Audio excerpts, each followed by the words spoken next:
Oh, Church of the Living God, don't you want to see something real?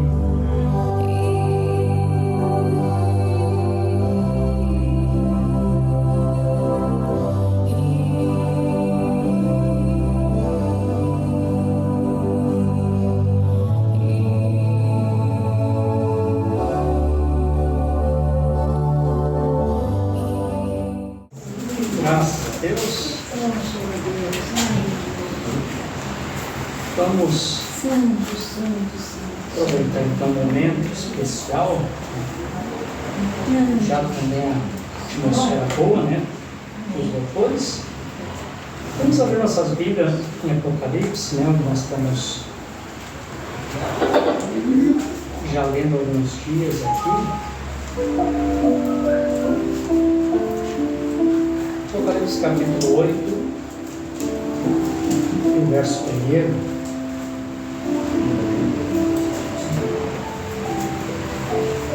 Escritura bem familiar da noiva do Senhor Jesus Cristo, né?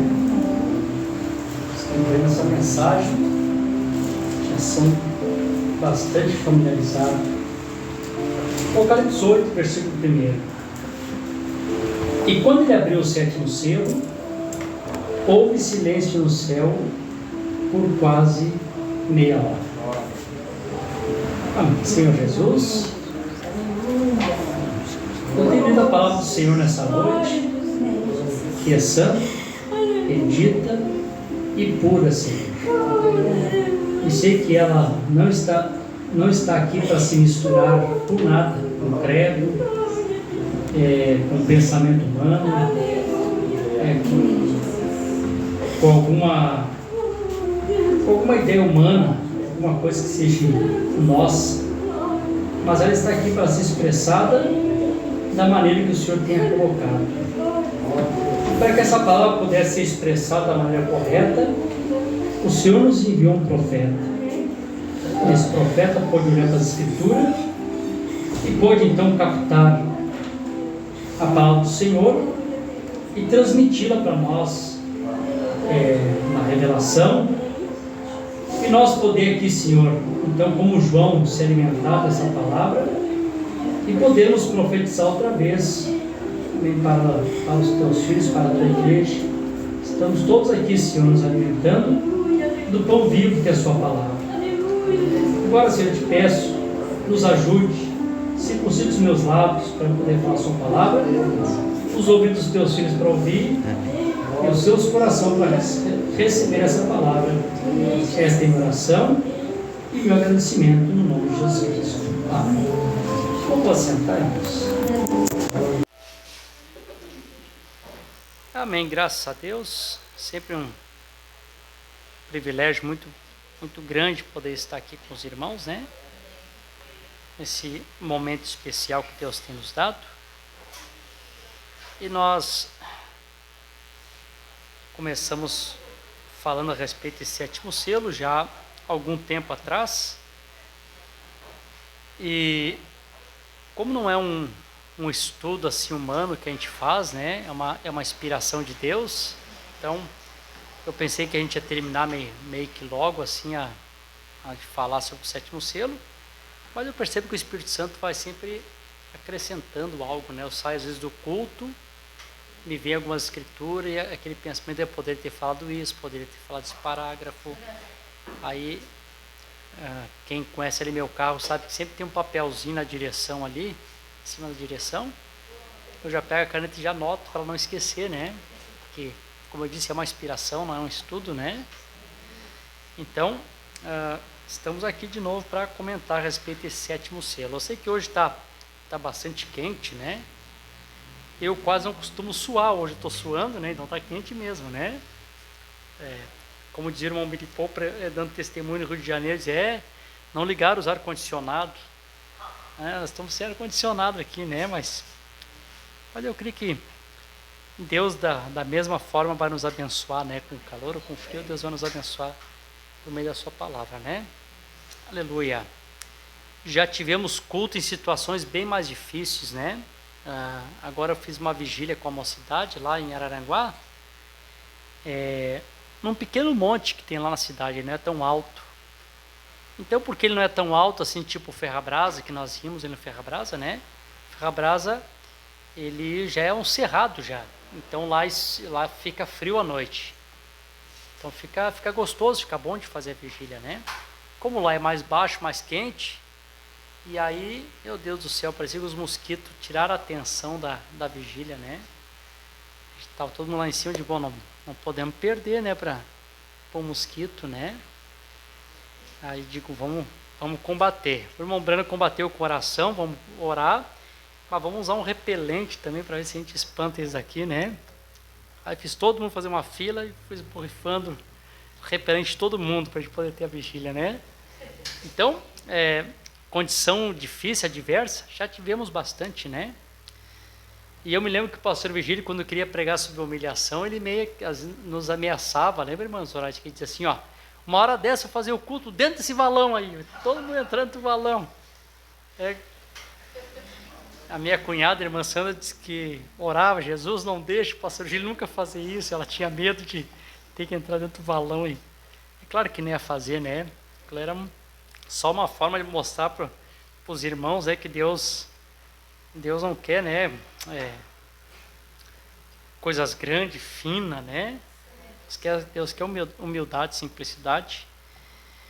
E às vezes temos culto também dias frios, né? O calor judia um pouquinho, mas eu sofro mais com o frio do que com o calor, né? Eu começo o inverno, já fico ruim da garganta, já fico... o frio me faz muito mal, principalmente que a gente já, né, irmão Cláudio? Já perdemos, né, o telhado, parece que a gente fica pior ainda, né? Mas com a graça de Deus nós vamos seguir em frente. Amém. Eu vou dar aqui uma continuação, então, no que nós falamos na quinzena passada, a respeito do 7º selo. Nós encerramos com esse silêncio ali, né? O final da intercessão. Então os irmãos já sabem, né, irmãos, que a inspiração de eu pregar o 7º selo me veio numa ocasião agora que eu estava estudando ali, um pouquinho as palavras do grego. E aí, quando estou estudando ali as palavras do grego, me veio assim, o 7º selo na minha mente. Eu pensei, eu vou dar uma olhadinha como é que está no grego, como é que eles colocam isso aqui no grego. E aí, quando eu li, fui lá na tradução, comentei com os irmãos aqui no outro culto que dizia, né? Houve silêncio no céu por quase meia hora. Isso pode ser ausência de som e também pode ser guardar um segredo, não contar nada para ninguém, né? Não falar. E nós somos crente da mensagem, né? Nós somos crentes dessa mensagem, né? E para a gente mencionar isso para os irmãos, é claro que é necessário tu ter respaldo da palavra, né? A palavra tem que dar respaldo dessas coisas. Senão, se não tem respaldo da palavra, nem se fala, né? Nem se deve falar, né? Mas, aí quando eu comecei a ler a mensagem do irmão Brana, até no próprio 7º selo, também estava ouvindo o 7º selo, aí parece que daí, ali eu vi esse silêncio de guardar segredo o tempo todo. Né? Parece que eu vi assim, irmão Brana mencionando diversas vezes esse silêncio como realmente guardar um segredo, né? Então, quando eu vi que tinha respaldo na mensagem, né, que o profeta também mostra dessa forma, então foi o motivo que eu comecei a pregar para os irmãos. Comecei fazendo um áudio ali no nosso grupo, né? Temos um grupo de oração que a gente faz um áudio de meditação ali pela manhã, né? Agora tem alguns dias que eu não tenho feito, né? Mas geralmente a gente faz se os irmãos desejarem entrar nesse grupo, pela manhã a gente faz essa meditação e temos ali também para as orações, né? Comecei fazendo um áudio e Deus então deu a inspiração que eu comecei a pregar para os irmãos e alguns cultos. Eu vou iniciar aqui lendo 2 parágrafos da mensagem.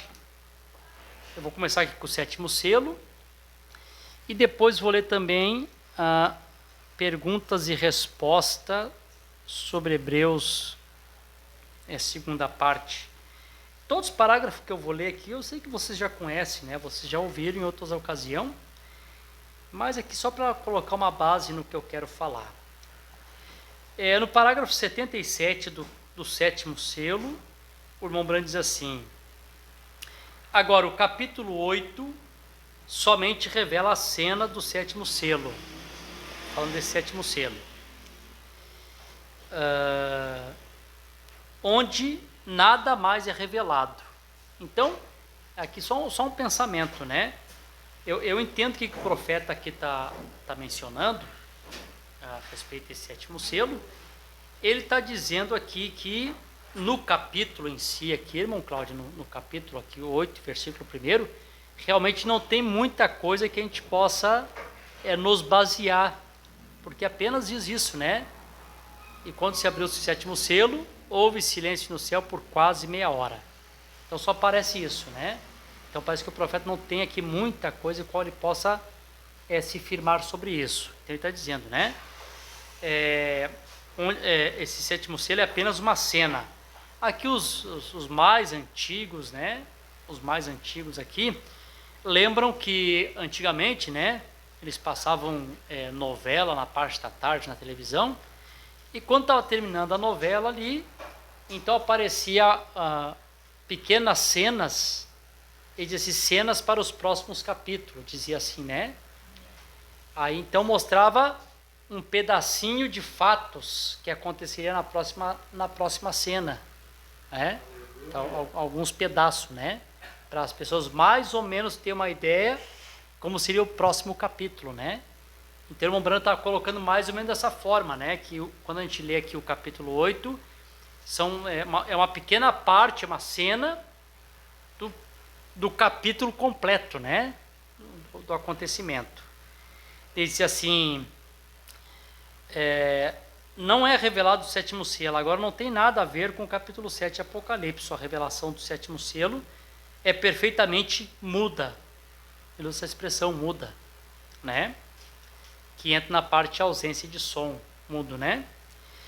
E disse, se somente tivermos tempo, tentarei apresentar alguns versículos para lhe mostrar. Aí a parte que eu quero enfatizar.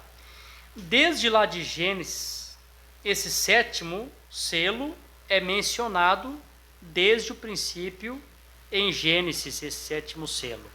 Então o que o irmão Branham está dizendo aqui? Está dizendo que o sétimo selo, ele no capítulo ele está mudo, não tem muito o que tu possa dizer dentro do capítulo ali, mas logo em seguida ele diz assim, esse sétimo selo, ele está sendo anunciado desde lá de Gênesis.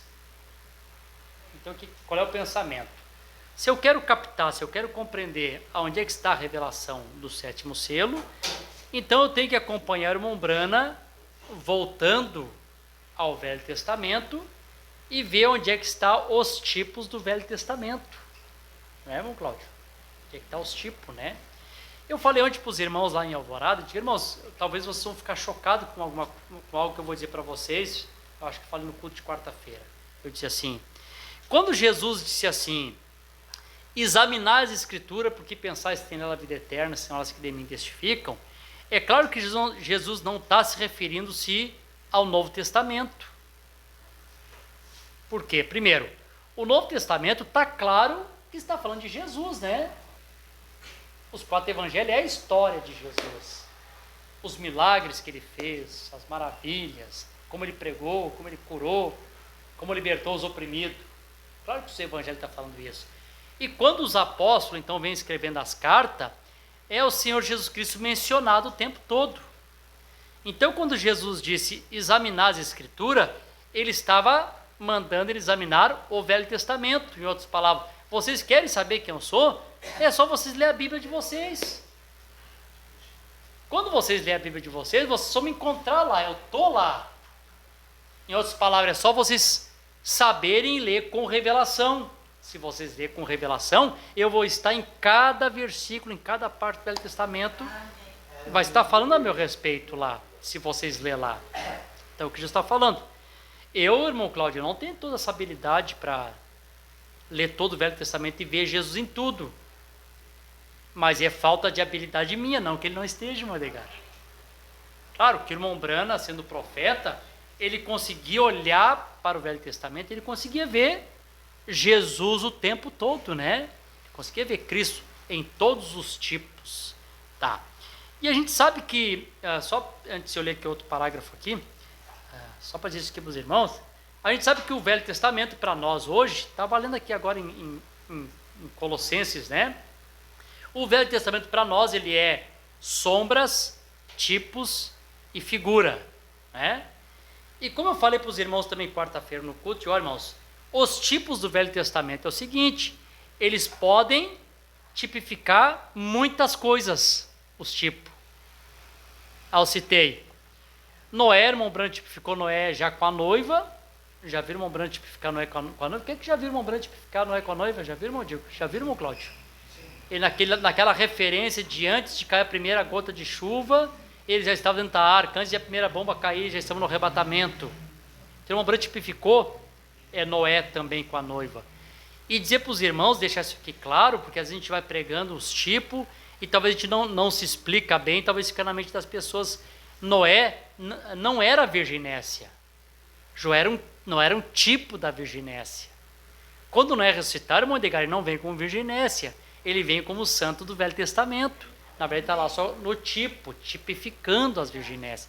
E como é tipo, então pode ter no mesmo personagem vários tipos. Também tipificava as virginécias, também viram irmão Branco tipificando Noé também como 144 mil. Como agora na pregação de quarta-feira para os irmãos de Araranguá, eu mostrei para os irmãos que Moisés representa tanto o mensageiro no terceiro êxodo, tirando o povo da terra prometida, mas também no êxodo ele representa o profeta, o mensageiro. Mas na entrada da terra prometida ele já representa as eras da igreja que falharam. Você encontra isso na mensagem assim como foi com Moisés seria contigo. Aí vamos dizer, então Moisés é um tipo das 7 eras que falharam, então Deus tem que levantar um novo ministério de Josué para colocar o povo na terra prometida. Ali vê que o irmão Branco já muda, né? Moisés já está representando a 7 eras e Josué está representando o seu ministério. E aí quando o irmão Branco está lendo o livro de Josué, o dedo do Senhor vem e aponta e mostra para o irmão Branco que aquele ministério era o ministério de irmão Branco. O livro de Josué. E aí depois o profeta pregando as eras da igreja, naquela parte que ele diz ali, pega a caneta, escreva na era de Pérgamo. O irmão Branco diz assim, Josué representa o líder do tempo do fim, que foi comissionado para colocar o povo na terra prometida. E Caleb representa aqueles que se mantêm fiel a Josué. Então eu sei que muitos consideram a noiva como Josué no tipo, o irmão Branco como Moisés e a noiva como Josué, mas quando o irmão Branco está pregando ali, ele mostra que não. Ele mostra que o Josué é o líder do tempo do fim, que é comissionado para colocar o povo na terra prometida, e que a noiva está representada em Caleb. E aí eu preguei uma vez para os irmãos, e até achei chocante na época, quando eu vi que o nome de Caleb significava cão.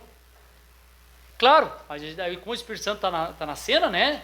Para nos guiar, nos dirigir, eu entendi que tipifica cão, não no sentido de ficarão de fora os cães como um animal imundo, mas pela fidelidade que é o cão. Porque o que o profeta está dizendo é aqueles que se mantêm fiel à mensagem de Josué. Então, irmão, se pegar qualquer animal, tu vai ver que o mais leal ao homem realmente é o cão, né? Ele morre no teu lugar. Ele está lá, ele está na casinha dele, está quentinho lá na casinha dele, está chovendo, tu chama ele, irmão, ele se molha todo e vai lá para te atender. Então, nesse sentido, Caleb significa cão, né? Amém, Jesus. Louvado seja o nome do Senhor Jesus Cristo. Agora, só para colocar uma base melhor aqui no que eu estou falando, só vou ler mais esse parágrafo aqui, e sei que vocês também já conhecem. Tá, primeiro, antes de eu ler aqui, deixa eu fazer uma pergunta para vocês, eu sei que vocês já todos vão saber me responder. Ou vocês vão concordar comigo. Vocês concordam comigo que o 7º selo é a vinda de Jesus? Concordo, né? É a vinda, né? É o mistério da vinda, é o mistério da ida. É o mistério do 7º anjo. Todos os outros mistérios foram abertos debaixo desse 7º selo. Este é o mais notável. O irmão Branco chamou o grande selo, aquele grande selo, né? Amém? Então os irmãos concordam comigo que é a vinda, né? Então aí que nós temos que ter muito cuidado quando nós vamos citar sobre o 7º selo como vinda. lendo esse parágrafo, eu quero que os irmãos entendam o porquê. Quando formos citarmos o sétimo selo como vinda, nós temos que observar isso aqui que o irmão Brand disse. 240, perguntas e respostas sobre Hebreus, segunda parte. Ele diz assim: então, quando Jesus retorna à terra, Deus abençoe os irmãos, vou deixar os irmãos. Fique à vontade, pode sentar onde os irmãos acharem melhor. Amém. Deus abençoe as crianças também, né? Diz assim, perguntas e respostas sobre Hebreus, segunda parte. Então, quando Jesus retorna à terra, os judeus, os que são eles, os eunucos do templo. E quando Jesus retornar, ele vem com a noiva. Jesus vem 3 vezes. Ele vem a primeira vez para redimir a sua igreja, ele vem a segunda vez para receber a sua igreja, ele vem pela terceira vez com a sua igreja. Aí, irmãos, aqui um pensamento, né? É claro que nós já lemos a mensagem, a gente já sabia que o irmão Branham sempre ensinou dessa forma, que Jesus vem 3 vezes. Mas é claro que Deus sempre tem as ferramentas certas para todo tipo de trabalho, né? Deus tem ferramentas certas para trabalhar. Claro que no meu entendimento, eu li a terceira vinda, o que eu pensava sempre? Dizia, Jesus Cristo vem a terceira vez para introduzir o milênio. Claro, não está errado, porque no final da terceira vinda é a introdução do milênio. Mas a gente perdeu de ver, ou a gente não conseguiu ver naquele período, quantos acontecimentos aconteciam no período da terceira vinda, né? E eu me lembro que todos os acontecimentos que acontecem no período da terceira vinda, irmão Edgar, no meu entendimento, eu atirava tudo para a tribulação. E aí, com apenas um versículo que o irmão Neville leu, claro, ele trouxe muitas explicações, mas com aquele versículo que ele leu, para mim foi o suficiente. Ali eu já consegui compreender claramente, né? Quando chega no final da tribulação, que eles matam Moisés e Elias, e Moisés e Elias sobem ao céu, e aí a Bíblia diz assim, ó, tendo passado o segundo ai, eis que cedo veio o terceiro ai. Claro que para mim ficou claro que não tinha terceiro ai dentro da tribulação. Então assim, se não tem terceiro ai dentro da tribulação, então não tinha Margedon dentro da tribulação, não tinha terceira guerra mundial dentro da tribulação. Assim, a Bíblia diz que nós temos que nos sujeitarmos uns aos outros, né? Estarmos sujeitos. E isso tem uma forma de sujeição. Verdade, eu não tinha pensado nisso, estava errado. E se se sujeitasse a Deus? Vamos rever os conceitos de novo. Você sabe como é que a ciência faz, irmão? Por isso que o irmão diz que a ciência pode alcançar Deus mais rápido que o sistema, né? Como é que a ciência faz? A ciência trabalha com paradigmas, né? Então, ele tem todos os paradigmas da ciência, que é o programa científico. Então, todos os acontecimentos que acontecem estão dentro desse paradigma da ciência. Quando acontece alguma coisa nova na ciência, então o que acontece? Ou eles tentam combinar aquele acontecimento dentro dos paradigmas deles, ou eles desfazem todo o paradigma e começam tudo de novo. Por isso que a ciência avança e os crentes não.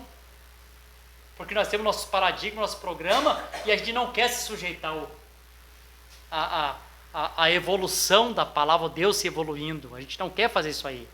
Fica mais confortável, tu já tem teu programa pronto, porque tu vai mudar, né, irmão Cláudio? Já está prontinho. Tem que mudar tudo de novo. Claro que é estranho, né? E a ciência faz isso.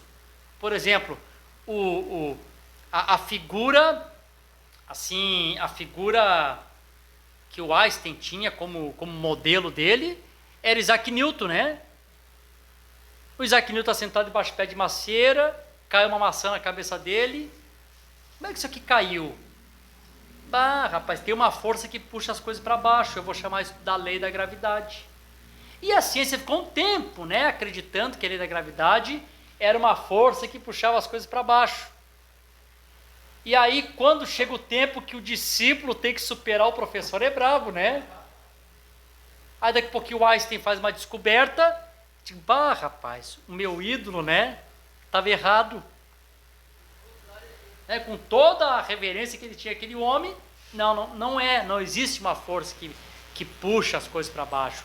Essa gravidade que ele fala, na verdade é uma pressão do universo que empurra as coisas, né, devido lá o universo ser tipo algo maleável, os pesos dos astros, enfim, faz com que tudo empurre, né, através de uma pressão. O que aconteceu? A ciência desfez todo o paradigma que eles tinham pronto, todo aquele programa da gravidade, e começaram tudo de novo lá com a lei da relatividade que o Einstein fez. Só que nós crentes, às vezes, nós não queremos nos sujeitar a isso, né? O nosso programa está tão bonito, está tão pronto, que a gente quer deixar como está. E não pode, né? A gente não pode deixar como está. O que a gente tem que fazer? Nós temos que nos sujeitarmos a Deus. Não está certo? Vamos começar tudo de novo. Amém. Os irmãos são felizes? Então, graças a Deus, né, que quando o Espírito Santo nos mostrou isso, e quantos tesouros, né, irmãos, aqui, honestamente, os que ouviram o irmão Neville pregando, os que, né, na continuação, o irmão Ricardo também falou muito a respeito também do assunto, e outros pregadores falaram. Irmão, nós não fomos muito abençoados com tanta coisa que Deus nos trouxe? Fomos, né, irmão Cláudio? Muito abençoado. Por quê? Porque nós nos sujeitamos. E aí eu me lembro de um testemunho, que uma vez eu estava na casa de um casal de idosos, uma cidadezinha lá do interior. E aí estava o pastor Nirto lá com nós lá, e esse casal estava de aniversário. E aí eu disse, pastor, vamos aproveitar que estamos ali, né, para o evangelismo, vai ter bastante pessoas. Então o senhor lê uma escritura, fala uma palavra lá para os irmãos. Não, pode deixar que eu vou falar. Isso bastante tempo atrás. Aí o pastor Nirto leu uma escritura e começou a falar de espantalho. Eu fiquei até pensando assim, espantalho? Mas quando ele foi falando, irmão, que coisa interessante, né? Como a gente aprende, né? Ele começou a falar, né? Sobre o espantalho na plantação, mostrou Jesus Cristo como o primeiro espantalho, exatamente com os braços abertos, né? E mostrando para que serviu o espantalho. O espantalho serve para espantar os pássaros da plantação. E que se os pássaros tivessem um pouquinho de entendimento e vencesse o espantalho, eles descobririam uma lavoura de alimento para eles se alimentarem, né? Não é verdade? E o que acontece? Por que pessoas perdem coisas boas assim? Pessoas perdem coisas boas assim porque alguém vem e levanta um espantalho e aquilo espanta as pessoas, priva as pessoas de se alimentar de tanta coisa boa que nós temos guardado aqui, que não foi inventado, que estava na mensagem, estava na Bíblia o tempo todo. Não é verdade, irmão Edgar? Eu me lembro assim, eu não vou dizer que eu fiquei com mágoa, né? Eu tive um certo sentimento, não mágoa, porque também todo mundo tem o tempo de Deus, né? Mas eu tinha um sentimento comigo, que quando o Martins veio a primeira vez na Barreto, ali para trazer a mensagem para os irmãos, alguém foi lá em casa e levantou um espantalho para minha mãe. Mas eu disse, pelo amor de Deus, a senhora vigia.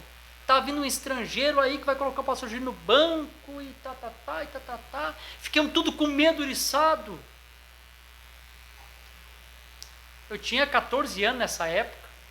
Foi 99, 98 que o irmão Martins veio, né? Que, né, 14, 15, 16, 17. Fiquei 3 anos privado de poder receber essa mensagem tão maravilhosa, porque alguém resolveu levantar um espantalho. Coisa triste isso, né? Esse tipo de coisa, irmão Cláudio, caracteriza exatamente o que Jesus disse. Não entram e ainda se colocam na porta para que outros não possam entrar, né? Tu não quer entrar, irmão? Não, faz favor, irmão, sai da porta. Não atrapalha. Por isso que Jesus disse, aquele que comigo não ajunta, espalha. Né? Acaba espalhando, né? Ficamos tanto tempo privado, né? Mas graças a Deus que, amém, Deus é um Deus rico em misericórdia, e no tempo certo, o irmão Branco pregou a mensagem de alimento espiritual ao seu devido tempo. Bem-aventurados os servos, bem-aventurado o mordomo fiel, mordomo é aquele que tem um cargo maior. Bem-aventurado aquele mordomo fiel, que quando o seu senhor voltar, ele estará dando alimento ao seu devido tempo aos seus servos. Graças a Deus, Deus nos enviou um mordomo, um verdadeiro administrador da obra do Senhor. E ele, no tempo certo, deu alimento para a igreja. E quando ele recebeu a comissão de sair para o evangelismo, ele teve aquela visão que Deus disse: retorne para Jeffersonville e armazene alimento para o povo. Amém, Jesus. E hoje está aí o alimento sendo distribuído outra vez. E nós estamos aqui, né, irmãos? Vamos lá, vamos. Se Deus tem nos colocado como pequenos mordomos, tem um mordomo maior, vou colocar nessa situação, pequenos mordomos, que Deus ajude que esses mordomos do tempo, agora do fim, realmente, quando o Senhor encontrar e chegar, encontre eles alimentando o povo para alimento da hora, né? Não guardando mensagem na gaveta, né? Realmente alimentando o povo com a mensagem da hora, né? Amém. Graças a Deus. Eu fui muito abençoado com esses assuntos, continuo sendo abençoado. Vocês foram abençoados? Amém. Aí a parte que eu quero pegar aqui, como estou falando sobre o sétimo selo, diz assim, vê, é exatamente, então é tudo uma grande e perfeita vinda. Então, quando se trata da terceira vinda, o que nós temos que compreender? Que as três vindas, na verdade, é uma única e perfeita vinda, e esta vinda ela está dividida em três partes. É exatamente, mais ou menos, como eu preguei uma vez sobre o julgamento, e falei para os irmãos que o julgamento, irmão Cláudio, é um julgamento só.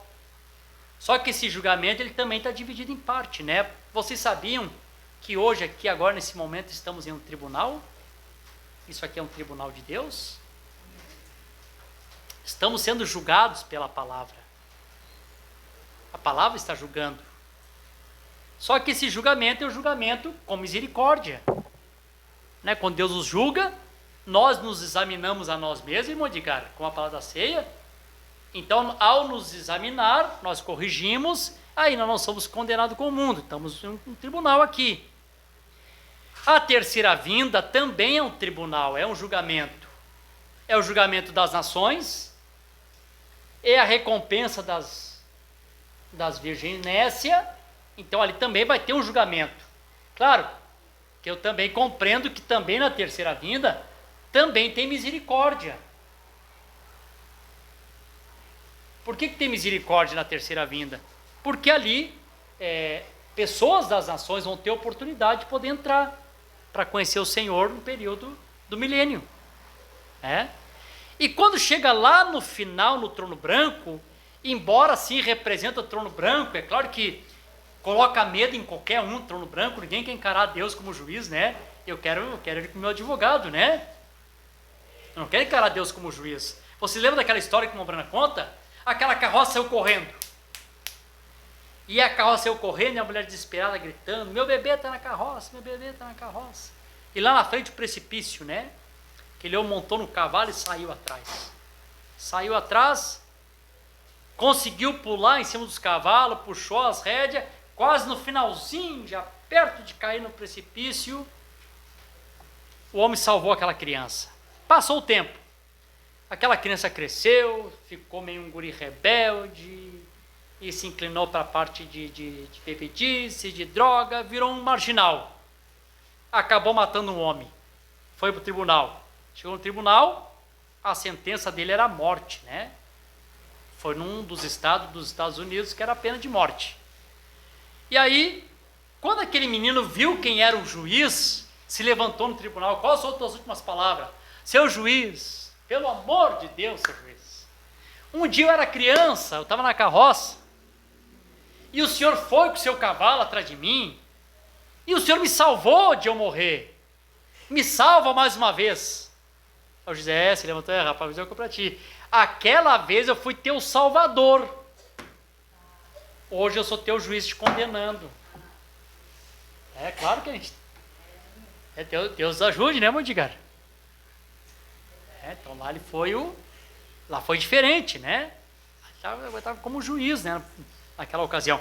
Mas mesmo assim, ainda a gente sabe, pela revelação da mensagem, que quando chegar no grande trono branco, também tem misericórdia. Porque Daniel disse da ressurreição, muitos ressuscitarão naqueles dias, uns para a vida eterna e outros para a vergonha eterna. Então não está falando da ressurreição dos santos do rapto. Está falando da última ressurreição, porque divide, né? Uns para a vida eterna, outros para a vergonha eterna. Bom, também a gente hoje compreende o que eles vão ter. Eu lia, cria, mas não compreendia. Vamos dizer assim, ó, eles não terão vida eterna. Eles serão participantes da vida eterna. Como que pode ser isso? Eles não ter vida eterna e ser participantes da vida eterna. Viu, irmãos? Por isso que eu digo, quando Deus abre um lequezinho, tu consegue dar uma espiadinha, tu vê o plano completo, né?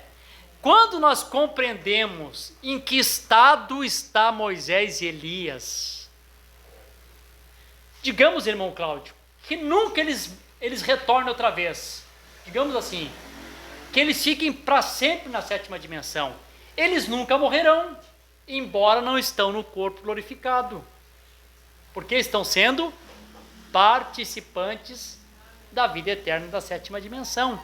É o que aqueles salvos do trono branco eles vão ter. Eles vão ser participantes. Eles não vão ser como a noiva, mas porque eles vão estar como se fosse na sétima dimensão, na atmosfera da vida eterna, eles vivem disso. Aí eu compreendi perfeitamente o que o irmão Branham separou. Não terão vida eterna, serão participantes da vida eterna. Amém. Glória a Deus. E quando nós compreendemos Moisés e Elias, nós compreendemos também Adão lá no princípio, como eu preguei para os irmãos aqui, né? Como é que Adão estava, em que estágio que ele estava, por que ele morreu, né? Vocês continuam felizes, irmãos? Tá. Até aqui está tudo tranquilo, né? Se seguir um pouquinho mais adiante, eu tenho bastante coisa anotada, isso aqui não vou conseguir falar tudo, mas eu vou conforme Deus vai me dirigindo, né? O dono da obra é Jesus, e vocês têm que se alimentar da palavra. Então, deixa eu colocar aqui alguns tipos do Velho Testamento desse sétimo selo. Então nós temos que voltar ao Velho Testamento, se nós queremos compreender o sétimo selo, e ver aqui algumas figuras, alguns tipos. Por exemplo, nessa questão do silêncio, tem aqui um personagem aqui que eu já vi vários pregadores pregando, isso aqui é real, né? Nós temos o rei Nabucodonosor, que teve um sonho, acordou, não lembrou do sonho, mandou chamar todos os magos ali do reino, e ninguém conseguia compreender. Mas rei, fala alguma coisa. Não temos, em outras palavras, não temos no que nos firmar. Fala alguma coisa para a gente poder contar o teu sonho. Não. Eu não lembro do sonho, vocês vão ter que lembrar do sonho, me contar o sonho, e vocês vão ter que interpretar o sonho para mim. E o rei ficou tão indignado que todos morreriam, né? E aí então manda chamar o profeta Daniel, e todo mundo sabe aqui que o livro do profeta Daniel é o Apocalipse do Velho Testamento, o nome diz que é o Apocalipse do Velho Testamento, e aqui estava o que acontecendo? O sétimo selo de Daniel. Era um silêncio, era um segredo. Então Daniel, sendo profeta, teve que ir lá na mente do rei, captar o sonho. Ele capta o sonho da mente do rei, e traz a revelação que estava escondido na parte de trás da mente do rei. Quantos já leram isso na mensagem, claro, assim como eu estou dizendo? Lembra qual mensagem que isso está claro? E eu vou dizer para os irmãos, para os que não leram. Irmão, quando tu lê a mensagem, Cristo é o mistério de Deus revelado, está claro. Olha como é que o irmão Branham diz. Sobre aquele nosso sétimo selo, o Senhor não deixou nós saber, e eu acho que isso é uma boa coisa, porque se trata-se da sua vinda, é uma coisa boa que as pessoas não saibam, mas nesta manhã, vocês vão descobrir o que estava na mente de Deus. Gente, o tipo perfeito ali, o mensageiro tipo Daniel, indo na mente do rei, diz: agora eu vou dizer para vocês o que é. E ali também, irmão Cláudio, ele traz o mistério tríplice do sétimo selo. Porque o mistério tríplice pode ser, assim, alarido, voz e arcanjo, trombeta de Deus, perfeito. Também pode ser tudo que Deus era se fazia-se em Cristo, tudo que Cristo era se fazia-se na sua igreja, e a sua igreja no reino restaurado, porque também é o mistério tríplice do que estava na mente de Deus. E o profeta está falando do sétimo selo. Amém, Jesus? Ele vem e traz a revelação ali, né? E livrou o povo da morte, né? Então, quando o livro é aberto, João não precisa mais chorar, porque, né, não estão mais todos perdidos, né? Outro tipo aqui, vamos pegar o tipo de Noé. Aí aqui o tipo de Noé fica mais assim contundente, porque o profeta usa esse personagem Noé numa outra situação. Quando nós estamos lendo a mensagem Almas Encarceradas hoje, o que nós encontramos? Que o irmão Branham pega os grandes dispenseiros, né? Os profetas, aqueles que abriram uma dispensação E ele mostra que todos eles tiveram 3 puxadas no seu ministério, para trazer agora o ministério dele e as suas 3 puxadas do seu ministério. Tá. Aí quando ele pega Noé, vocês lembram que ele pegou Noé e colocou assim: Noé pregou, falou, teve som, durante 120 anos. E depois, mais tarde, o apóstolo Pedro chama ele de o pregoeiro da justiça. Pregou durante 120 anos. O profeta diz, quando ele estava pregando, aquilo era a sua primeira puxada. Quando chegou no tempo de ele construir a arca, agora, irmão, ele estava... O que o Noé estava fazendo na sua segunda puxada, construindo a arca? Ele estava expressando a sua fé, aquilo que ele cria. Os irmãos compreendem isso. Uma ele falou do dilúvio, e a outra agora é expressar o que ele crê. Ó, eu creio tanto, que eu estou fazendo aqui uma arca para mim, para minha família. Não estou falando qualquer coisa. Coisa triste, né? Um homem pregar e nem ele crendo no que ele está pregando. Só pregar porque ele tem que pregar uma mensagem. Ou pregar aquilo só para segurar a pessoa. Ah, porque se eu não pregar, os irmãos vão sair daqui, eu sei que eles creem nisso. Coisa triste, né? Isso é hipocrisia. Eu prefiro que não pregue, então. A pregação tem que ser convicção. Está convicto daquilo. Paulo não disse isso? Cri, por isso falei. Então, para te falar, tu tem que crer. E aí o Noé falou, creu e expressou a fé dele. Eu vou mostrar para vocês como eu creio de fato. Foi lá e construiu a arca. Segunda puxada. Bom, quando chega na terceira puxada, vocês sabem. Noé entra para dentro da arca com a família, fecha-se a porta. E o que acontece, irmão Cláudio? Silêncio. Não teve mais pregação nenhuma. Noé dentro da arca naqueles 7 dias era um sinal, que era a terceira puxada de Noé, que também, vê como está tudo interligado? Também era uma pregação para os perdidos. Vem cá, a terceira puxada do ministério de Mombrana, ela está dividida em 3 partes. A abertura da palavra, a revelação dos 7 selos, que tornou a Bíblia nova para nós. O poder sobrenatural do esquilo, do peixe, do sermamento, enfim. Terceiro, pregação aos perdidos. Agora, irmãos, na verdade, isso é uma coisa para vocês. Na verdade, é que a gente fala muito, né? A gente tem esse problema de querer explicar tudo, né? Acho que está no ser humano isso. Na verdade, irmãos, o irmão Brana não deveria, irmão Cláudio, revelar nenhuma das puxadas dele. Não era só a terceira que ia fazer um segredo. Sabia que as 3 era para ele ter mantido segredo? É só ler a mensagem, né? Eu tenho aqui os parágrafos, não vai dar tempo de eu ler aqui da mensagem, o véu interior. O anjo vem e ensina ele a pescar. Então o ministério vai ser assim, tu vai tirar a linha, aí tu vai dar uma pequena puxadinha, a pequena puxadinha vai atrair os peixinhos pequenos. Quando os peixinhos pequenos estiver ali, que era a cura, tu vai dar uma segunda puxada, os pequenos vão se mover, vai atrair a atenção da truta arco-íris.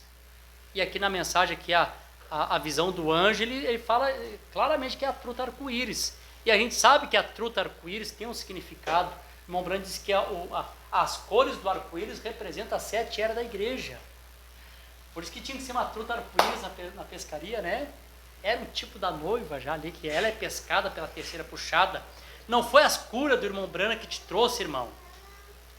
A cura do irmão Brana alimentou o ministério, tipo de Telly Osborne, do Soares, teve conhecimento, que não reproduziu a mensagem do dia.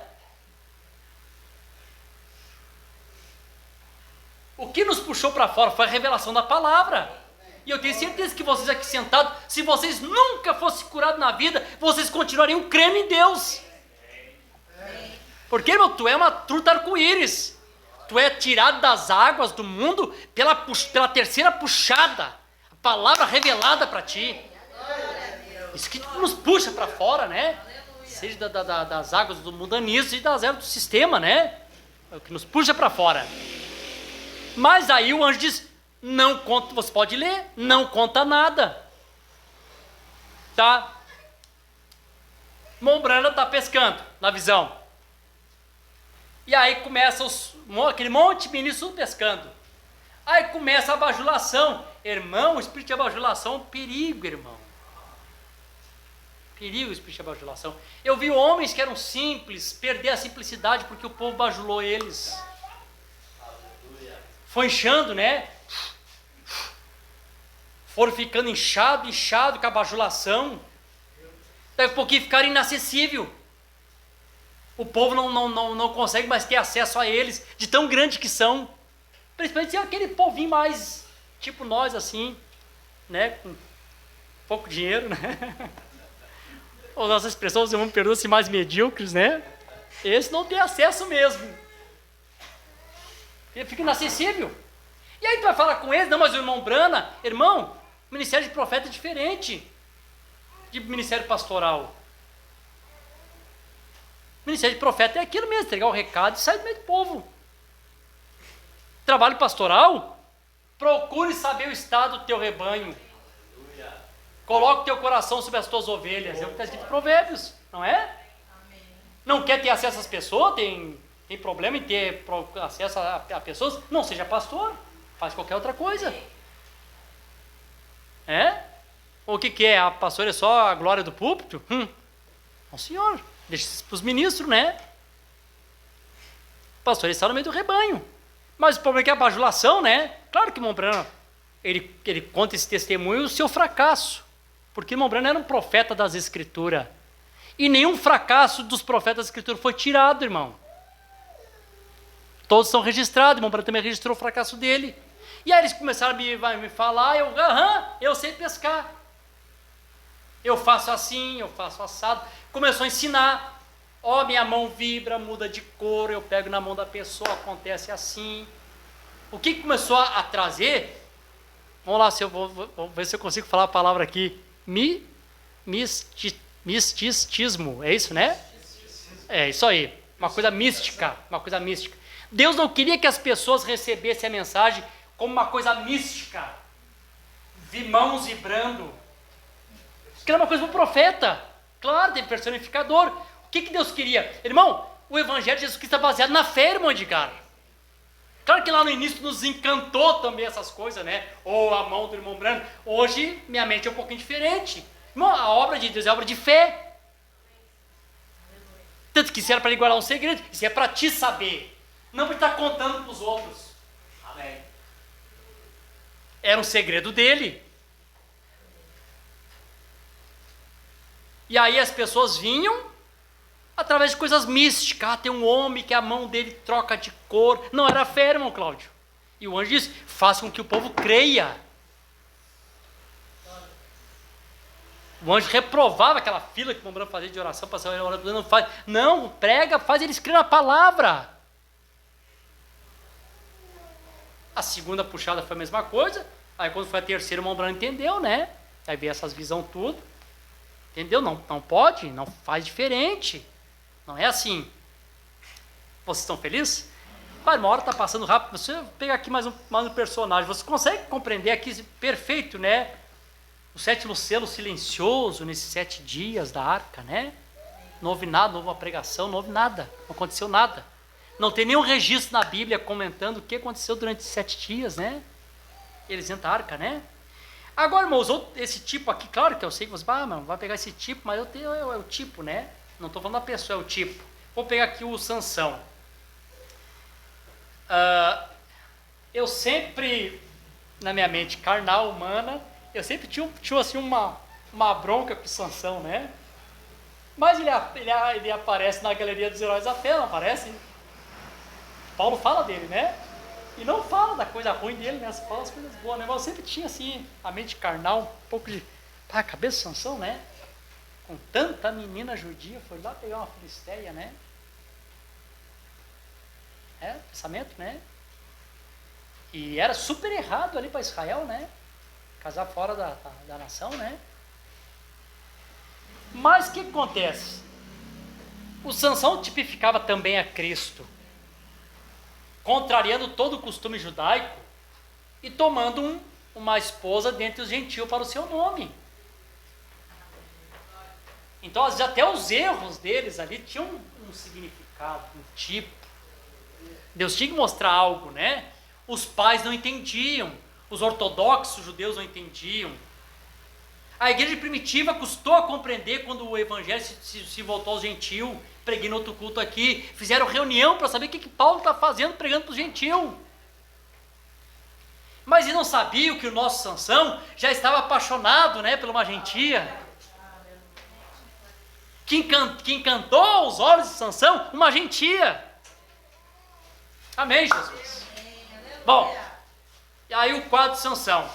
Quando Sansão está indo para fazer o pacto de noivado com os pais, que naquele tempo os pais iam junto para programar o casamento, que ele está indo, ele encontra um leão no caminho. O que isso está caracterizando? Quando o Senhor Jesus Cristo desceu para escolher uma esposa, para fazer um pacto com a sua esposa, ele encontra um leão chamado pecado, morte, o império de Satanás, a morte. Porque Jesus é o leão da tribo de Judá, mas Satanás anda ao derredor como leão procurando que ele possa tragar. Na cruz do Calvário, Jesus enfrenta esse leão. E Jesus mata o leão, matou a morte, tirou a força da morte. O último aguilhão, o último poder da morte, ele tirou. Então a morte pode matar teu corpo, mas não pode te manter na sepultura.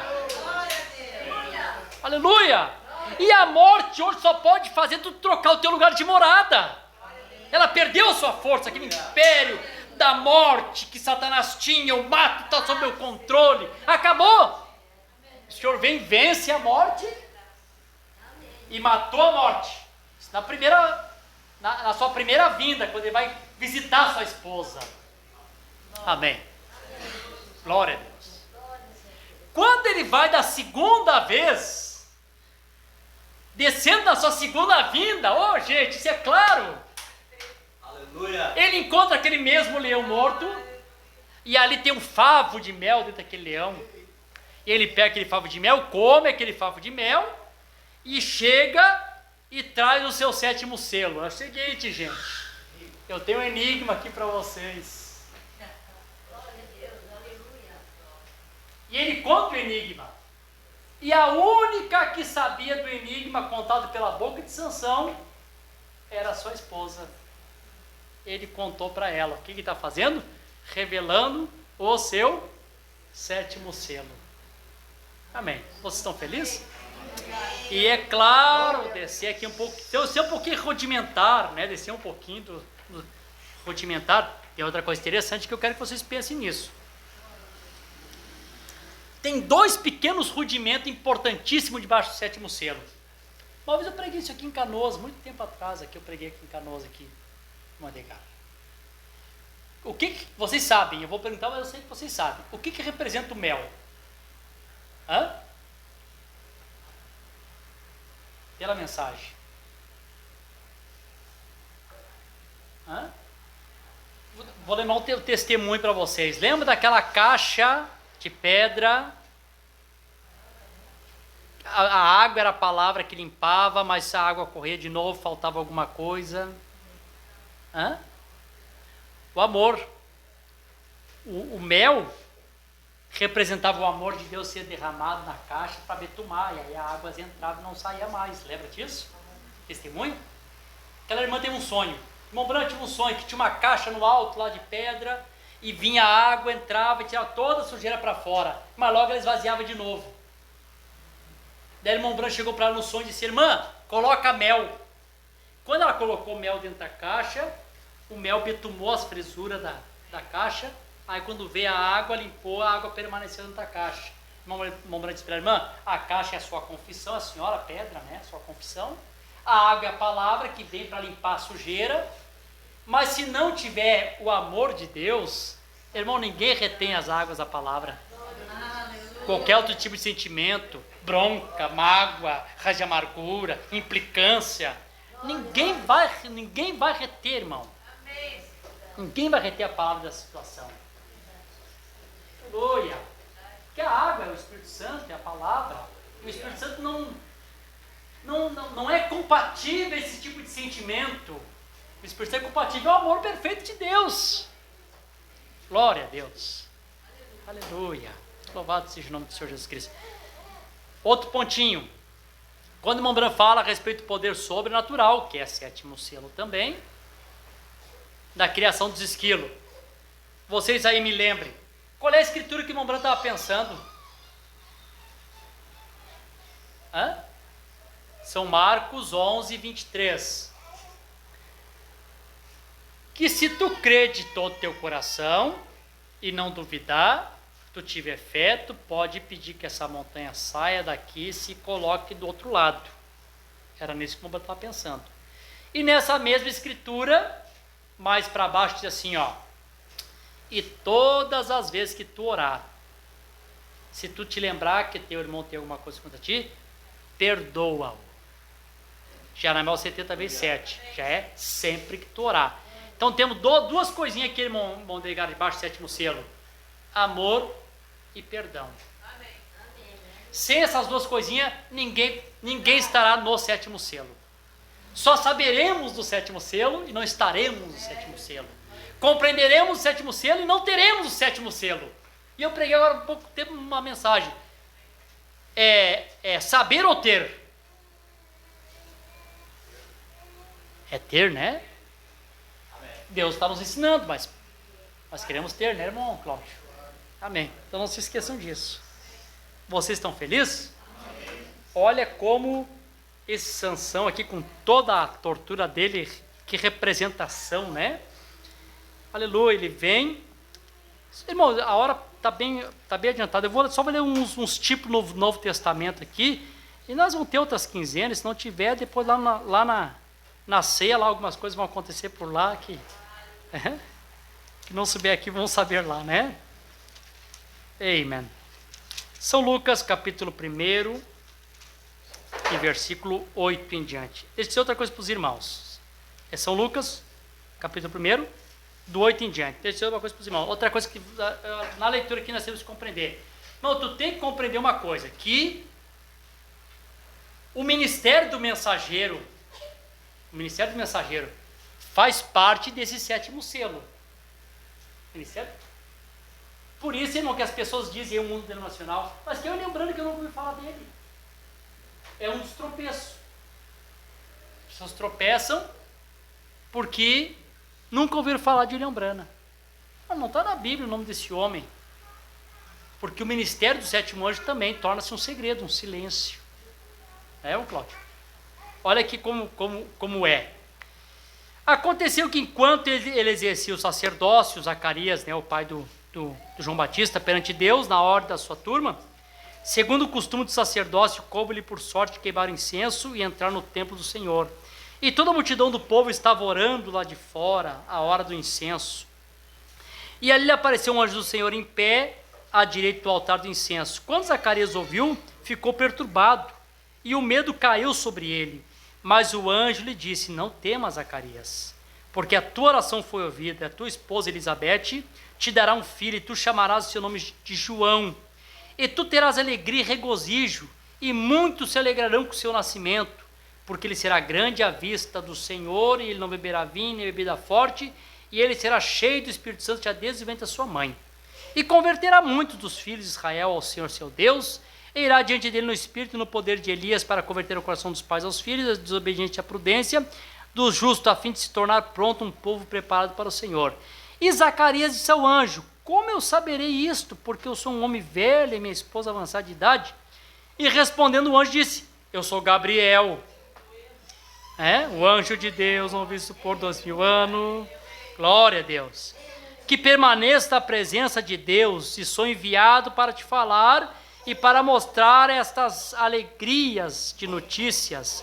Eis que tu ficará mudo e não poderá falar até o dia em que se cumprir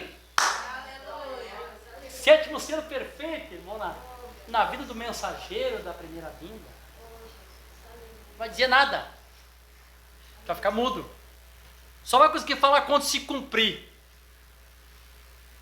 Então nós temos um período do sétimo selo pregado e temos um período do sétimo selo cumprido. Amém? Então, enquanto não se cumprir, tu vai ficar quietinho. Ninguém vai saber o que aconteceu aqui agora. Glória a Deus. Também aqui em São Lucas também, capítulo 2, vou ler duas partes aqui, o capítulo 2, versículo 16 ao 19, diz assim: E eles foram apressadamente e acharam Maria e José e o bebê deitado na manjedoura. E vendo eles, fizeram saber a palavra que foi contada sobre essa criança. E todos os que ouviram se maravilhavam das coisas que foram contadas pelos pastores. Mas Maria guardava todas essas coisas, meditando em seu coração. A Maria guardava isso como segredo para ela, né? Olhava, todo mundo comentando. Ela realmente sabia o que tinha acontecido, estava guardadinha. Não podia dizer, não era hora ainda, né? Não era tempo de cumprimento. Amém, Jesus? Aqui no 2 e 49 e 51. E ele disse: Por que procuras por mim? Não sabeis que eu devo estar sobre os negócios de meu pai? E eles não entenderam as palavras que ele dissera. E desceu com eles e foi para Nazaré, e era-lhe sujeito, mas a sua mãe guardava todos esses dizeres no seu coração. Perfeitamente, sétimo selo na primeira vinda. Agora, irmãos, eu sei que eu vou ter que encerrar ali, eu tinha alguns parágrafos que eu queria ler para os irmãos, mas deixa eu dizer isso para vocês aqui, interessante. Sabe qual é a parte boa de receber a revelação desse sétimo selo do teu coração? É essa aqui. Tu pode não saber explicar o que tu recebeu. Alguém te pergunta, me explica para mim então. Não sabe nem por onde tu vai começar. Mas lá dentro tu tá em chama, né? Tu sabe o que tem ali. Tá. E aí, irmão, quando tu te encontra com outro que também está debaixo desse mistério do sétimo selo, assim, parece que todo mundo fala junto, sem uma ordem cronológica do assunto, mas parece que estamos todos se entendendo, né? Porque tem uma coisa, irmão, que testifica. Tem uma coisa que testifica. Por exemplo, vou dar um exemplo aqui para vocês do que eu estou falando. O que testifica? A Maria estava com o sétimo selo nela. Amém? Vocês creem? Amém. A Isabel estava com o sétimo selo nela. Gente, quando essas duas se encontraram, que Pentecoste! Ninguém explicou nada. Aleluia! Daqui a pouco o menino lá foi cheio de Espírito Santo. Começou a pular lá dentro da barriga da Isabel. O que está acontecendo? Não sei. Ô, irmão, como o sétimo selo traz um avivamento na noiva de Cristo. Quando se encontramos e falamos dessas coisas, algo se move dentro de ti, algo se move dentro de mim. Aleluia! Há uma vibração. Parece que não sabemos se entender direito, se explicar direito, mas algo acontece com nós. Glória a Deus. Aleluia. Esse mistério não é uma história, é uma vida, é algo vivo dentro de nós, não é só uma explicação. Não é só uma coisa contada, uma repetição de parágrafo. É uma vida que flui dentro de nós, que nos dá força quando nós ouvimos essas coisas. Sai disso que Jesus... Eu quero ser mais fiel, eu quero ser melhor, Senhor. Sai desse culto melhor cristão. Glória a Deus. Vamos colocar de em pé. Quem encerrou minha hora aqui. Aleluia, aleluia. Glória a Deus. Aleluia. Aleluia, aleluia, aleluia. Aleluia. Aleluia, aleluia. Aleluia. Glória a Deus. Oh, Senhor Jesus. Nós estamos tão felizes, Senhor, Eu não entendia quando teu profeta disse: eu já estive em lugares celestiais e eu nunca mais quis sair dali. Quando o Senhor nos coloca, nós, nesses lugares celestiais, por meio da sua palavra, que desejo, Senhor, de ficar apenas nesses lugares celestiais, desfrutando dessas bênçãos, amém, que o Senhor tem nos trazido. E é claro, Senhor, que amanhã estaremos ali fora, nas batalhas, enfrentando o inimigo, mas amanhã nós enfrentaremos ele diferente. Aleluia! Glória a Deus! Aleluia! Aleluia! A tua palavra diz que o Senhor triunfou sobre a morte. E o triunfo não é o momento da vitória. O triunfo é quando aquele general romano recebeu o triunfo e ali era exibido a sua vitória. Ele passava na frente, carruagem vinha atrás dele, os seus inimigos amarrados como testemunho da sua vitória.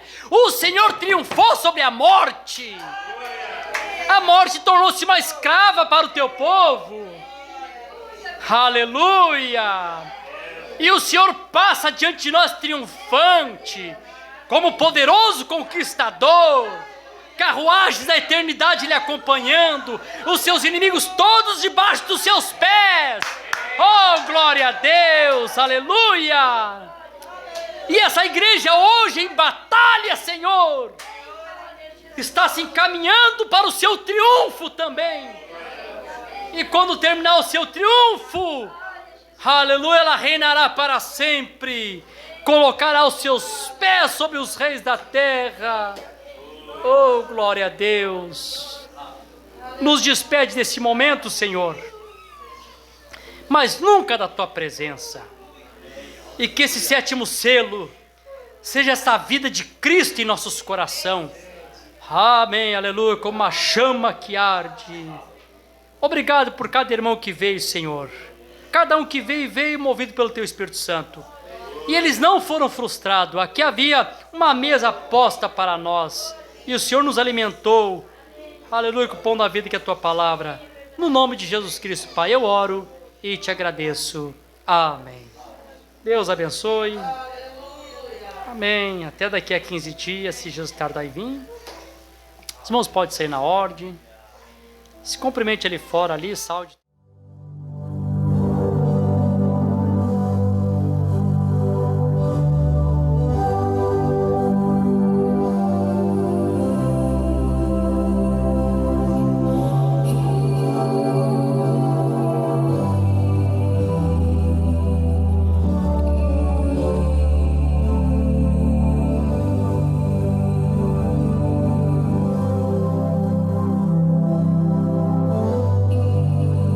Oh, Church of the Living God, don't you want to see something real?